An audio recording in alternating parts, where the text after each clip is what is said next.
I'm Landry Jones, Conservation Grazing Specialist for MFA Incorporated, and today I'm out here on my farm in Dadeville. This 20 acres here behind me is the field that I planted back last year, May of last year. If you all followed the videos and kind of the process of establishing native warm season grasses, this is that field.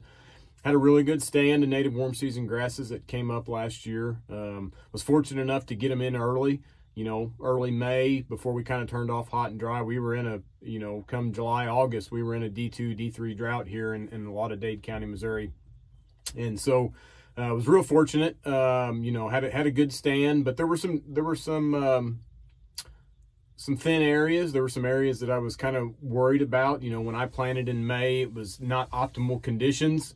We'd been getting some rain, but I felt like it was kind of either now or never. And so I went ahead and planted and had a good stand. I was happy, but there were some bare areas. And so back this December, I came in and broadcasted again big blue stem and Indian grass, kind of a dormant season broadcasting in December on top of the bare ground. And so kind of just to fill in some areas and hopefully kind of thicken up the stand. But I came out here this May. It's May 1, Saturday, May 1st, and it's a good time to evaluate your native warm season grass stands and kind of see how they are, especially if you just established them the year prior.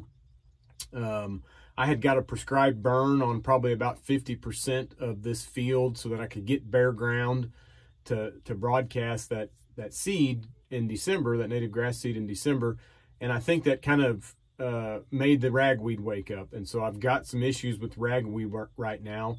On a typical field, native grass or cool season grass, you'd come in with a broadleaf herbicide and really ragweed's not an issue. But because I went back in December and overseeded native grasses, I've got some seedlings that are coming up, and so I'm not really able to go in and spray a broadleaf herbicide like I typically would. Most of those labels on broadleaf herbicides recommend that newly established grasses get to that 3 to 5 leaf stage. They start tillering, and being that it's May 1st, I just don't have that with my newly established grasses that I planted this winter. Now the grasses that I planted last May, they're doing fine, and I would be confident to spray broadleaf herbicides over the top of those, but I don't want to take the risk of essentially killing any of those new seedlings that I just planted in December. So my really only option here is to spray Panoramic or an imazapic herbicide like Plateau or Panoramic. That really kind of gives me the opportunity to spray over big blue stem and Indian grass and little blue stem if I had that in my mix. Those are the 3 species that are tolerant to that imazapic herbicide, like Panoramic. And so you can spray them, pre-emergent or post-emergent of those seedlings coming up and not have any injury.